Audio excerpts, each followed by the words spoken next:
ఇక రాజధాని కోసం భూ సమీకరణపై రైతుల ఆందోళన కొనసాగుతోంది. తుళ్లూరు మండలంలో స్థానిక ఎమ్మెల్యే సమక్షంలో జరిగిన ప్రజాభిప్రాయ సేకరణ ఉద్రిక్తంగా మారింది.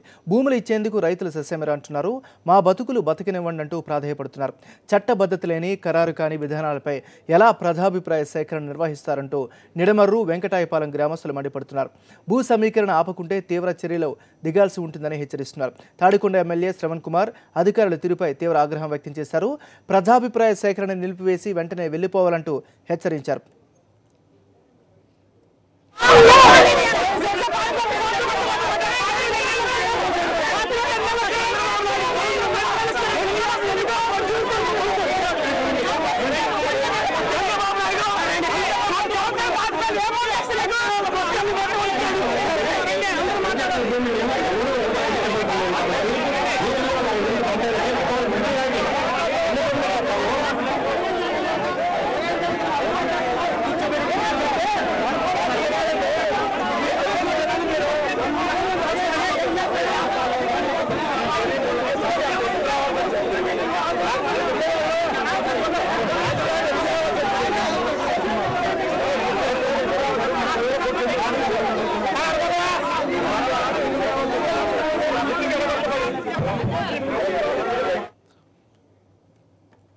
ఇక గుంటూరు జిల్లా నిడమర్రు రైతుల ఆవేదనను మా కరెస్పాండెంట్ రమాకాంత్ అందించే ప్రయత్నం చేస్తారు.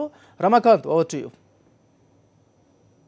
భూ సమీకరణలో భాగంగా మంగళగిరి మండలం నిడమరు గ్రామంలో ఏర్పాటు చేసిన గ్రామ సభ ఉద్రిక్తతలకు దారితీసింది. కాసేపటి క్రితమే ఇక్కడికి ప్రజాభిప్రాయ సేకరణకు వచ్చిన అధికారుల్ని గ్రామ సభను బహిష్కరిస్తున్నామంటూ రైతులు తెగేసి చెప్పారు. మొత్తం మీద ఇక్కడి నుంచి ఒక సెంటు కూడా ఈ గ్రామం నుంచి ఇచ్చేది లేదని ప్రభుత్వానికి స్పష్టం చేశారు. 4-5 నెలల క్రితం నాగార్జున యూనివర్సిటీ ఎదుట సంతకాలు పెట్టిన ఇచ్చిన హామీలే ఇంతవరకు అమలు చేయని చంద్రబాబు నాయుడు రేపు 30,000 ఎకరాల్లో రాజధాని నిర్మాణం ఏ విధంగా చేస్తాడు, అది ఎంతవరకు నమ్మే విషయం అని వీళ్ళంతా ప్రశ్నిస్తున్నారు. అవసరమైతే మనిషికి రైతుకు ₹1,00,000 చొప్పున చందాలైనా ఇస్తాం, కానీ మా గ్రామాల జోలికి రావద్దని మాత్రం గట్టిగా చెబుతున్నారు. ఇక మహిళలైతే పురుగు మందు తాగి చేస్తాం, ఈ గ్రామాలకి మీరు వస్తే ఖచ్చితంగా తీవ్రమైన పరిణామాలు ఉంటాయని కూడా అధికారులు హెచ్చరించారు. అయితే మరోవైపు మంగళగిరి ఎమ్మెల్యే స్థానిక ఎమ్మెల్యే ఆర్కే రామకృష్ణారెడ్డిని గ్రామ భూసేకరణ కమిటీలో సభ్యుడిగా చేయకపోవడానికి కూడా వీరంతా తీవ్రంగా తప్పుపడుతున్నారు. మహిళలు అదేవిధంగా రైతులు ఉన్నారు, వారితో మాట్లాడదాం.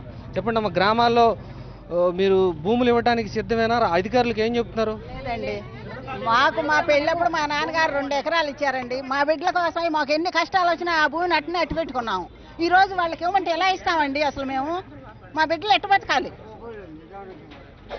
మాకు ఇవ్వడానికి అసలు ఇష్టం లేదు. ఇంకా బాగా అభివృద్ధి చేస్తామని చెప్తున్నారు కమ్మా. ఇంకా గ్రామం మాకు వదిలిపెడితే చాలండి, మాకు అభివృద్ధి అయిన వరకు మేము చేసుకుంటామండి. మేము మా శవాల మీదే కడితే, రాజధాని కడితే మా శవాల మీద కడతామేనండి. మేము మాత్రం ఇష్టపడతలేదు భూములు ఇయటానికి. అట్లా పరిస్థితుల్లో కట్టే పనే లేదు, మాకు ఇయటానికి లేదు. ఎట్లా నమ్ముతారండి ఆయన్ని? ఎలా నమ్ముతారు? రాత్రి CVR ఛానల్లో ఏం చెప్తున్నాడు? నేను చంద్రబాబు నాయుడిని, నేను చాలా తెలివిగల్లాడిని, నేను మామూలుగా డబ్బు లేదని చెప్పేసి భూ సమీకరణాన్ని పెట్టాను అని చెబుతున్నాడు. భూ సమీకరణ పెట్టి రైతుల దగ్గర మోసం చేస్తాడా? రైతులు ఎంత మాత్రం ఉండాలండి? కష్టపడేవాళ్ళం. మాది తీసుకుంటే మా పిల్లల భవిష్యత్తు ఏంటండి? ఇప్పుడు చూసారు ఇన్సిడెంట్, పొద్దున 6 కాడి నుంచి పొలం వెళ్ళి ఇప్పుడు 6 వచ్చారు. ఇంతవరకు రాలా రాజకీయ నాయకులు. 50 మంది సెక్యూరిటీ ఉన్నారు. వాళ్ళు ఎందుకు వచ్చినట్టు? ఇప్పుడు చేంతాళ్ళు తీసుకొని వచ్చారు, వాళ్ళు రాలేదు. ఏం సమీకరణ చేస్తారు వాళ్ళు వచ్చి? రోజుకి మాకు ఇంట్లో అన్నం కూడా సరిగ్గా తింటలేదండి. మేము భయాందోళనకు గురిగా ఇదవుతున్నాం. మేము చూసారండి, మాకు ఏం వద్దు. మా భూములు తీసుకోవాలంటే మాకు ఒక మందు డబ్బా కొనిపెట్టివ్వండి. మేము మందు దాకా చచ్చిపోతాం. మాకు అంతకన్నా ఏం ఆస్కారం లేదు. అంటారండి ఆయన్ని? ఇన్ని ప్రభుత్వాలు వచ్చినాయి కానీ ఇలాంటి ప్రభుత్వ పాలన చేసే చంద్రబాబు నాయుడు అంటే ప్రభుత్వాన్ని మేము ఎక్కడా చూడలేదు. ఏ ప్రభుత్వం వచ్చినా, ఏ సీఎం వచ్చినా కానీ ఒక సంతకానికి కానీ ఒక సీఎం అనే పదవికి, ముఖ్యమంత్రి అనే పదవికి చాలా గౌరవం ఉంది. అయితే రైతులు పేదలకు భూములు ఇస్తాము లేకపోతే ఇల్లు ప్లాట్లు ఇస్తామని చెప్పేసి చంద్రబాబు చెప్పే ముఖ్యమంత్రి వచ్చారు, కానీ ప్రజల దగ్గర నుంచి భూములు తీసుకునే ప్రభుత్వం ఇది మొదటిసారి మేము చూడటం. ఇలాంటి ప్రభుత్వాన్ని మేము ఏ విధంగా తీసుకెళ్లాలో పాలకవర్గం, ప్రతి మనిషి కూడా, ప్రతి రైతన్న, డ్వాక్రా మహిళలు, అలాగే అన్ని ప్రజల్ని మోసపెట్టి ఇప్పటికీ తన యొక్క సింహాసనం ఎక్కినోడు సింహాసనం ఎక్కారు, కానీ కింద ప్రజలు అనేది ఓట్లు వేస్తున్న ఈ రోజు సింహాసనాన్ని అధిష్ఠించారు. కానీ ఇదే ప్రజలు ఓట్లు లేకపోతే అతను ఎక్కడో ఎప్పుడో ఒక దూల్లా కొట్టుకుపోయాడు. కానీ ఈ రోజు ప్రజలకి విలువ ఇవ్వకుండా తన రాజ్యాంగంలో తన అధికారం ఉందని ప్రజలని భ్రష్ట పట్టించి రోడ్లు మీడిచి భూసేకరణ అనే పదాన్ని తీసుకొస్తున్నారు.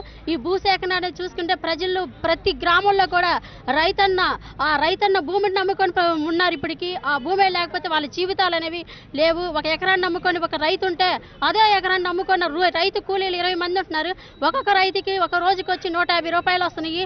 అదే ఇదే భూ సేకరణ జరిగి భూమి కనుక లాక్కుంటే ప్రతి రైతు దగ్గర నుంచి కూలీలు నమ్ముకున్న వాళ్ళ కూలీలకి తర్వాత ప్రతి కింది అడుగు జాతి వర్గాలందరికీ కూడా నష్టమే, కానీ దీనివల్ల లాభం లేదు. మరికొంతమంది మహిళలతో మాట్లాడదాం.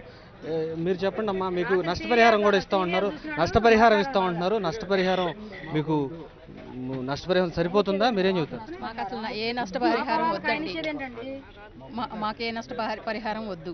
మా పొలాలు మాకు ఉంటే చాలు. మా పూల తోటలు బంగారం పండుతుంది. మాకు బంగారు గుడ్డ పెట్టి బాతులు ఆడి మా తోటలు వాటిని మాత్రం వదులుకోవడానికి మేము ఎవ్వరం సిద్ధంగా లేము. మేము మా పొలాలు ఏ సెంటు భూమి కూడా మేము ఇవ్వం. అంతే. మేము కూడా ఇవ్వండి. ఎవరు తెల్లారు గట్ల వేసిపోయి పూల తోటలో పని చేసుకుంటున్నామండి. పిల్లలు వదిలిపెట్టుకొని చిన్నప్పటి నుంచి కష్టపడి 2 ఎకరాలు కొనుక్కున్నామండి. ఇలా తీసుకుని మేము ఎట్ట బతకాలండి చెప్పండి మీరు? మేము బేతపూడి పోయాం, అటు పోయాం, పూల పోయి కష్టపడి కొనుక్కున్నామండి పొలం. ఇవాళ ఎందుకు ఇస్తాం మేము చెప్పండి? మేము ముందు దాకా పని గ్యారెంటీనండి. తెచ్చుకున్నాం తలో డబ్బా ఈరోజు. మేము ఏ ఊరు చంద్రబాబు నాయుడు గారు రాజధాని చేస్తే ప్రతి రైతుకు ఇది చేతిలో ఉంటది. ప్రతి రైతు చనిపోవటమే కానీ వాళ్ళ జీవన విధానం ఏమీ లేదు. ఇక ముగిసిపోయినట్టే. మరి ఇవాళ రైతు అప్పులు ఇస్తున్నారు, ప్రభుత్వం అప్పులు ఇస్తుంది. మరి పొలాలు అమ్ముకొని ట్రాక్టర్లు కొనుక్కుంటున్నారు. మరి కూలీలు మెరవదాట్లు వేస్తున్నారు, పత్తి వేస్తున్నారు, పూలు వేస్తున్నారు. దాంట్లో 100 మంది కూలీలు బతుకుతున్నారు. ట్రాక్టర్లు వచ్చి దున్నుకుంటున్నాయి, బతుక్కుంటున్నారు, డ్రైవర్లు బతుకుతున్నారు. మరి ఇవాళ ఈ ట్రాక్టర్లు ఏం చేయాలి? 29 ఊళ్ళు తీసుకుంటామంటున్నారు. 1,00,000 ఎకరాలు తీసుకొని ఈ ట్రాక్టర్లు పనిముట్లు ఏమవుతాయి? డ్రైవర్లు ఏమవుతారో? ఈ కూలీలు ఏమవుతాయి? ఈ పంటలు ఏమవుతాయి? ఎవరు పండిస్తారు? నిడమరు గ్రామంలో 25,000 మంది కూలీలు, అదేవిధంగా ఇక్కడ 2,700 ఎకరాల ఆయకట్టు ఉంది. మొత్తం మీద సీఎం అంటూ నినాదాలు చూస్తున్నారు. వీళ్ళంతా చెప్పేది ఒకటే మాట, చాలా స్పష్టంగా వీళ్ళ ప్రతిస్పందన బట్టి తెలుస్తున్న మాట.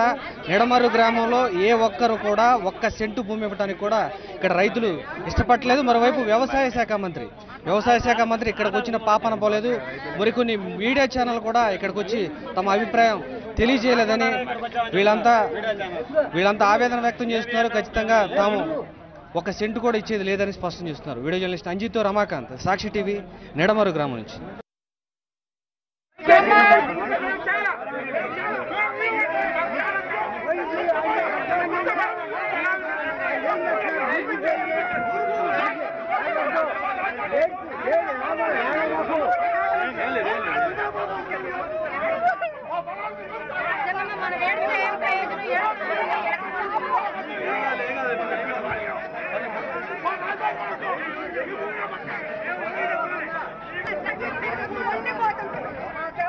Thank you.